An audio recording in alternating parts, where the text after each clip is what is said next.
Consider this, a news and information program recorded on the campus of the University of Nebraska at Omaha. From the Fireside Lounge in the Milo Bales Student Center, here is your host, Carol Schrader. Hello and welcome once again to the University of Nebraska at Omaha. I have covered Habitat for Humanity on and off for the 20 years it's been in Omaha, and I thought I knew just about all I needed to know. Well, this year I found out differently, and I think you should too. This week on Consider This, we have three executive directors from Habitat organizations in the state. Nancy Hemesath has been with this organization a few years in Omaha, but it's been here 20 years. In fact, she's just celebrating her 7th anniversary. And Karen Malang is with Dodge County Habitat for Humanity, Fremont area, greater Fremont area. Yes. They've been in business for 11 years, almost a dozen. And Dana Jelinek is with Grand Island Habitat for Humanity, and they're reaching out in what, 4 counties, and it's been going on for about 13 years now. So this is a very ingrained program, but it's amazing how much people don't know. Let's talk first about the breadth. I didn't realize how many areas in Nebraska there were habitat projects, or organizations that could put projects into play and build homes. There's what, I don't know if we even have an exact count, but if you look along 17 maybe? 17? I think it's 17. Mostly along Interstate 80, which makes sense because those are the population areas of the state. But there's a couple northeast and a couple way out west. And this is just something that people have a passion for, right, Nancy? I don't think we could do this work if we weren't passionate about it.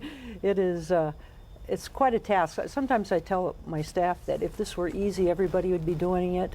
But it's as satisfying as it is challenging. But it's kind of a crazy idea to build a house with volunteers, and yet we managed to do it and do it well. And it is amazing how it works out. I do want to talk first about why Habitat exists. Now, I guess it depends on the location, obviously. If you're in Africa and they're building domiciles, the economic situation is not good. Some people think, oh, I can understand why they do it here. But we have situations in our country right now, and this is not a political comment, but we have a housing situation. We've got a shortage of affordable houses in almost everywhere in this country. Isn't that right? Yes, I would just say that in our community, what we see is a lot of people who can't afford anything decent. The things that they can afford are run down or too small for their basic family needs. We're seeing more and more families that are living with relatives because they can't afford any place decent, so multiple families in a single family dwelling. So there are a lot of different ways that people are trying to get around living in poverty housing, but there just aren't too many places that are decent that they can live and afford it. And rent, I mean, just if you say, well, everybody can't be a homeowner, I couldn't be a homeowner right away, but that's ownership is a basic underlying sort of cause of Habitat. But living in an apartment, aren't even affordable apartments. We have people in Fremont who pay 40 to 50% of their income for an apartment that's really still substandard, in which they may not have enough beds for everyone. That's a real common theme, where there aren't enough beds for everyone, or there's not enough room in the kitchen for people to eat together. They eat in shifts, or they eat around a coffee table, or it's 6 people in a 2-bedroom home. It's not unusual at all, and very expensive usually. You mentioned 40 to 50% of an income. You did some checking on Omaha, what it would take to just buy, what, a 2-bedroom house? To rent a 2-bedroom unit. It doesn't say, it could be an apartment or a house. One would have to make $12.50 an hour and have a full-time job in order to afford a 2-bedroom apartment at market value here in the city.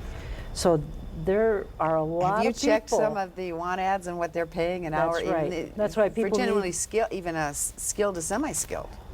People need 2 and 3 jobs, or they have to settle for less. But even the really substandard housing, I hate to say it, but there are some people who are probably taking advantage of the situation and collecting large rents for very, very substandard housing. And part of that supply and demand, our housing stock and apartment stock in Omaha, I know, is not as good as it needs to be to keep the price where it needs to be, and the cost of housing in general is skyrocketed.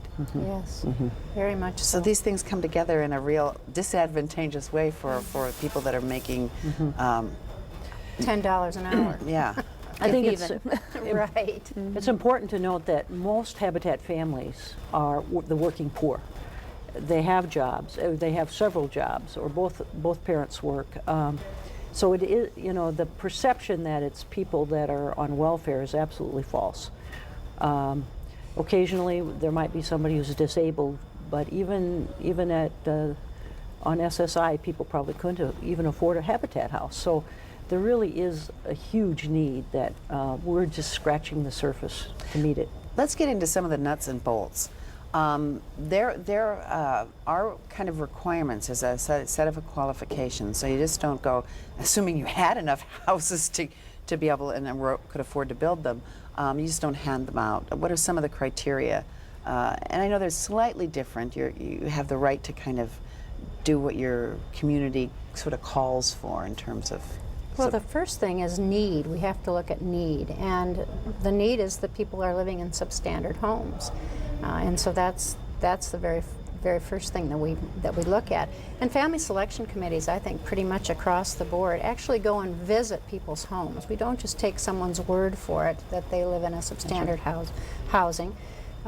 The family selection committee or representatives of it go and visit homes, so they actually see what people are living in, and it's just not somebody that they're taking somebody's word. They see ways in which it's substandard. And I know sometimes one time after a visit like that, I came out and sat in the car with the three other ladies I was in the car with. Silence.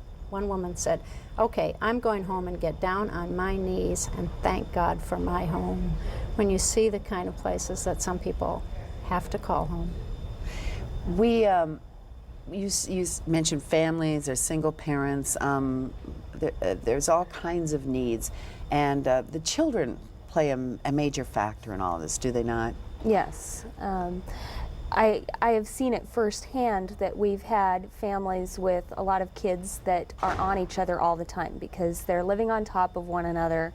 Like Karen was saying, you might have several people in one bedroom. Their attitudes are maybe not what their parents would want them to be. And when they move into their Habitat homes, they have more space, they're happier, their whole family situation is improved. And I've had several parents tell me that the whole family gets along so much better when they move into their Habitat home, because not only do they have more space usually, but the conditions are better, so they're not concerned about maybe their ceiling falling in on them, or they're not saying hi to the mouse in the morning because it's running across the floor and they know them by name by now. Yeah, they've given them all names. So the whole family's attitude can totally improve. I think there's some statistics about this, some studies done about home ownership, and these are studies that have been weighted for income, so they're valid. Children who grow up in family-owned homes do 9% better in their math scores, 7% better in their reading scores. Behavioral problems go down 1 to 3%, and in a kind of a general quality of life survey, people who own their own homes have a better living conditions by 13 to 23%, depending on what they're measuring. So I too have seen it. The children that were not doing well start to blossom once they get into these homes. And you have an example which we'll go into later. Okay. A couple of myths about Habitat is that poor people get free homes, and let's start with that one, because I think in my personal experience when I've done a Habitat story or been involved, that's the first thing they say. Well, that's the first wrong thing. And the biggest wrong thing that people think about Habitat is that people get free homes. We were talking about the criteria. The second criteria that Habitats all across the board use is that people have the ability to pay for a house, because that's one of the things that people do. We never give homes away, absolutely never. People pay for their homes, and so they have to have an income stream that's adequate to pay for a house. And so free homes, no, that's just absolutely out. So we try to say that on every occasion, and thank you for the opportunity to say again, no free homes. People pay for their homes. Not only that, I think most times up front they have to put a little work in on other Habitat homes, one or more, before they can sort of qualify. Am I right on that? Yeah, and that's one area where each affiliate has a little bit of leeway. They can kind of cater how many hours of sweat equity are required by each family by what works in their area. It seems like Grand Island area seems to have maybe a more stringent code on that than the other two affiliates, but we require 500 hours of sweat equity. We do choose our families about a year in advance so that they have the opportunity to work on other homes and then work on their own home, so that by the time they're working on their own home, they might be a little bit more familiar with how things work. And it also makes them a better homeowner because they understand how things were put together a little bit more. I think that's one key to our success, is that by the time they get the keys to their home, they have sweat enough that they know it's not a giveaway and that they have earned it, and they take such pride in that. And I understand that one of the things that, you know, you have to have a pretty good credit rating. I mean, you have to have, I know they don't have a lot of money. Sometimes things get behind in a family that's living on the edge. Believe me, I understand that. But I mean, they have to have a history of making, you know, good efforts and pretty successful efforts, at least staying on top of the regular expenses. We want to help people who are already on the way up. We aren't looking, you know, people who are really still bottoming out, heading down, aren't really going to benefit from a Habitat house, and so because they might fail. I mean, you're looking to make we want to make successful homeowners, and they're inspirational to others, of course, when that happens. And I'm involved slightly with the Women's Build, which we can talk about that project, but in Omaha. But you're building 7 homes on a piece of land that has been a dumping ground in between some fairly decent homes in Omaha's north side. And so you're almost guaranteeing the neighbors, because of the sweat equity and they become very good owners, that their neighborhood's going to go up where so many of the neighborhoods tend to go down. We've often seen in neighborhoods that are kind of on the edge, people aren't taking care of their properties, that when we start to do Habitat homes, and we always try to cluster them whenever possible, doesn't always work that way, but if we can do 2 or 3 homes in one neighborhood, we see other people out in their yards starting to paint their houses or pick up, because there's hope. I mean, one of the things Habitat does is bring hope, and they think, our neighborhood isn't going down. Somebody's actually building new houses here. Somebody has faith in this That's neighborhood. right. Yep. And in the older part of our city, that's an issue. So as we come in, others tend to improve their own properties. Do they still rehab homes, or have you run out of homes to rehab? Well, that's a little different with each affiliate too, based on what's available in your area. We don't rehab unless we have to, because it does take a lot more skills. It does take more, I hate to say manpower, person power, and it ends up costing a lot more money usually to have to gut a place and then redo it. So if we can, we build from scratch. But I know that in more metropolitan areas, it's becoming an issue where they can't find lots, and the only way that they can work is by rehabbing properties. Yeah, it's if you can find lots. I mean, if you can find in an area where there's already successful homes around it, find lots, that I guess the cost oftentimes can be prohibitive. We have lot issues, and part of it has to do with what you said about improving neighborhoods. When we started building homes in Fremont, that neighborhood began to get a lot nicer and better. The value of the land went out, and so we're suffering from our success, sort of. But that's okay. I mean, we wanted to build not just a house, but a community, a neighborhood, and so that's part of it. But it means we have to look elsewhere for land that we can then afford, because the costs of land have gone up so tremendously, from free to lots. You know, Lots for lots. Lots for lots, right. in the older part of the city, especially in northeast Omaha, land is very available. So we're fortunate in one way. If we go across the Sarpy County border into Sarpy County, there's a Habitat there as well, and they struggle to find land, and it's a very, hot very- area. It's It's a hot all area. new It's area, so it is very expensive, and they have to work a lot harder to get land, and that's a challenge for them and for many habitats around the country. I think we're the exception in having available land. If you pick your neighborhoods right, do you run into the NIMBY problem? Not in my backyard, or? We haven't run into that as much as some jealousy or concerns that the house will bring down property values instead of increasing property values. But once we're in the neighborhood, we find that we don't have as many problems as maybe we thought we might when we're starting out. We tore down condemned property last year and built a Habitat home on that site, and we had one neighbor who was quite concerned that the property values were going to go down because the house that we were tearing down was enormous, but it wasn't stable. And he couldn't get past the point where this big house is going to be replaced by a smaller one. He didn't understand that the quality was going to skyrocket, and the property values went up. And it's a showpiece in that particular neighborhood. It's a wonderful home, and it quieted him in a hurry once that home was completed. Well, we're going to talk a little more about how much it costs to build a home these days, and how you raise money, and that's very different from city to city. But let's talk about some of the people. Let's start out west. You have a large Hispanic population, Yes. which is pretty true of most, I think, all three cities here. So we're going to kind of showcase a couple of Latino families that are pretty cool. The Raphael family, I love the picture that we have of them with some folks bringing them a quilt for their new home. Tell me about that family. Well, that particular family, it was a husband and wife, and they had 4 boys and 1 girl. They had been living in an apartment that was, of course, substandard.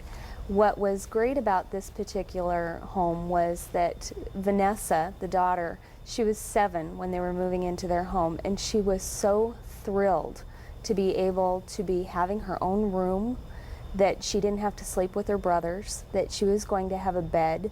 For the first time in her little 7 years, she was excited about asking friends over because she had been embarrassed to do so in previous years. These are such huge things for children. Yes. I mean, we take, a lot of us take that for granted. Being able to have kids over after school and having a place to have a study group, where you do your homework together and things like that. Well, and one of her older brothers, when we did the walkthrough, when we completed the home, and we were showing Mom and Dad all the different things and how to turn your water on and off for the whole house system, and a variety of different things that we show when we do our final walkthrough, this 11-year-old boy was just intent on learning everything. And when they had their appliances delivered, the water supply hadn't been turned on yet because they were waiting to hook up the appliances. Well, he called so excited because he said, "I knew what to do. Mom didn't know what to do, but I did because I went through that house with you and I turned on the water for my mom." These are all learning skills that we pick, as I said, we all take for granted that we pick up Right. through life. There's a touching picture of a senior and his young child who, when they got their house. Can you tell me about the? Jesse and Fran are Linda the Verdes. parents of 2, and Jesse and Fran are just wonderful people. He works at a meatpacking plant, and she babysits so that she doesn't have to pay child care costs, because that's an issue for many families. But they worked so hard and so friendly. And we actually built their home across the street from a church, and so the church got involved, and because they were such an open family, that church is working with us more intently on other projects. But at the dedication, when the priest was doing the blessing of the home, Jesse lost it. He started to cry, and it was such a dream of his to own a home and have a home for his daughters, that I think that sometimes we're kind of on autopilot. When we're building the homes, there's so many things to think about, and then when we get to the dedication of the home, either it's the deer in headlights syndrome, where people are just shocked and they don't know how to react, or they start to lose it and show their emotions. And Jesse was definitely one, and it just so happened that our newspaper was there to capture that. It's one of the most touching pictures of anything I've ever seen. Let's move to Fremont, and we've got a couple little families here that you brought to our attention. Let's go with gentlemen first for a change. Okay, single dads. There are single dads, and this single dad, Mike, was taking care of his kids and he worked as a custodian and at a hospital, and wanted to be able to raise his kids in a good place, and so he got involved with Habitat for Humanity. I should say, in response to what Dana said too, dedications are such a special time, and one of the last ones that we had, somebody said to me, why don't you just put one of those little packs of Kleenex on the back of the program, because we're all going to be bawling anyway. You might as well just have it there. And I always tell folks, you know, we know we're having fun in Habitat when we're crying, but I don't think that's so much it is that we know that something miraculous beyond our words is going on here. And we just sort of stand in awe of it. like Dana said, you know, we kind of are on autopilot, and then we stop and think, we built a house. We built a house. We did it. And we built a house for a family that needed one, and it's kind of amazing still. And of course you have single moms, Right, like Barbara. Like Barbara. Barbara, I usually say Habitat families either had bad breaks or made bad choices or a little bit of both. Barbara had bad breaks. Little Samantha, the little girl who you see, has some kind of disease that has a big long name. Don't know what it's called, but it causes tumors, which she will continue to get throughout her life, and most of them are disfiguring. But in about 5% of people, they become cancerous. So Sammy, who's 5 years old in the picture, is a cancer survivor. And Barbara is dealing with health issues constantly, child care issues, a low-income job, and so getting a house was just a dream for her, and she's a wonderful homeowner and a wonderful parent. And Sammy told me when I first met her, she said, I want to be a ballerina, a mommy, and a doctor. And I said, you know, I think you're going to be one too, all three of those. Oh, that's wonderful. Okay, you've got one really good example of what's happening in Omaha, although you serve the single moms. I mean, you run the gambit in Omaha. Yes, we have, of course, a wide diversity in Omaha because we have a diverse population. We have, as the other towns have, a lot of immigrants. We do serve Hispanic immigrants. Sudanese immigrants have a large population here in Omaha. 5,000, in fact, 10,000 in the state. We have Yes. the resettlement of the refugees is a big thing. And to hear their stories is an awesome thing because many of them have fled persecution, fled for their lives out of Sudan, often went to another country and then eventually migrated to this country, often settled somewhere else and eventually came to Omaha. And so they have a very strong support network. And one of the families, Mael Randit and his wife Kwan and their children, a beautiful family, and they're one example of a Sudanese family that has come, settled. They take advantage of every opportunity, and I respect them for that. And when they apply for the program, they are often just very prepared to do whatever it takes. They work hard. They make all their payments on time. They're extremely conscientious.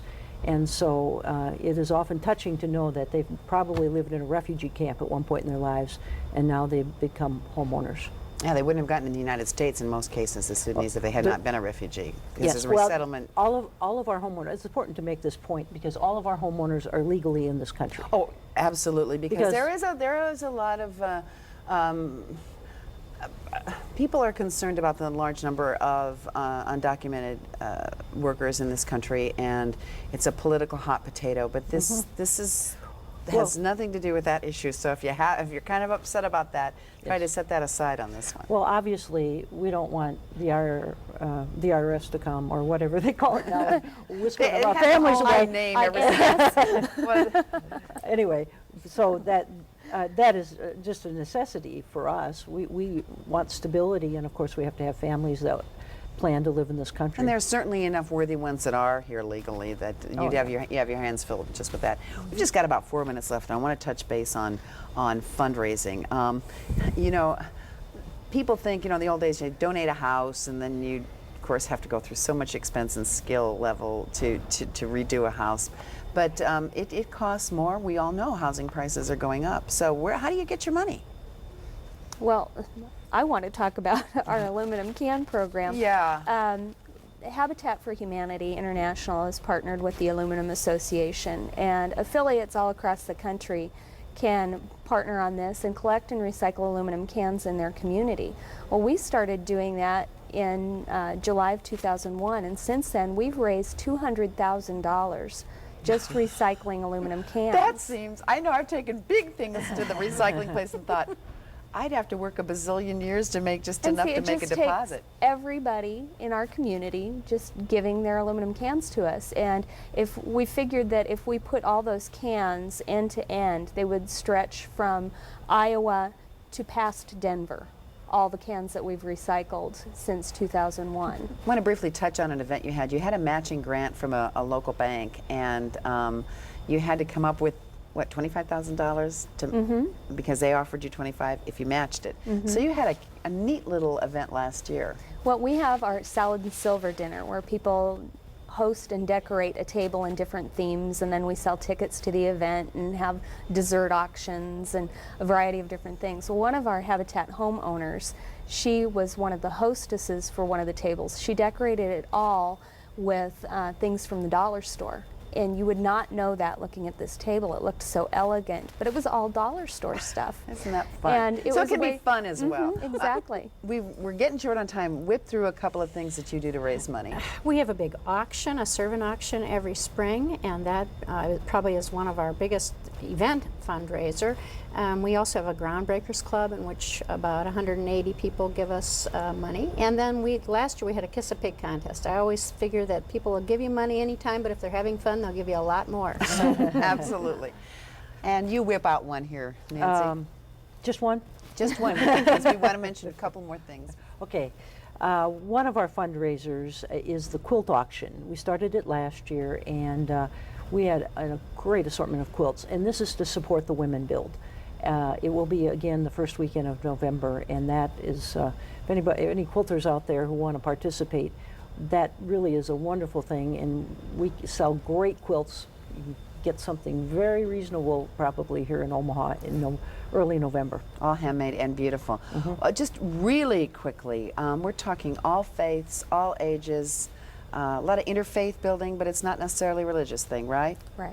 It's a Christian thing, but it's not just for Christians. We're a Christian organization. We welcome everyone on board, just the way Jesus did. I understand there's one coming up in Omaha, an interfaith with Baha'i, Yes. Muslim, and Hindu, and they're quite excited about it. Yes, it is the most wide, such a wide assortment of people, and it builds bridges. That's what it's all about. Well, there's hope for building bridges, and you're living proof of it. www.habitat.org. You've seen that email, our website, so check it out. Thank you so much for being with us today. And remember Habitat for Humanity.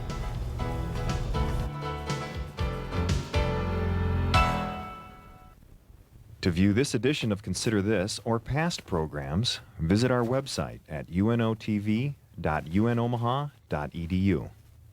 For comments or questions, call 402-554-2516 during regular business hours. Consider This is a production of UNO Television.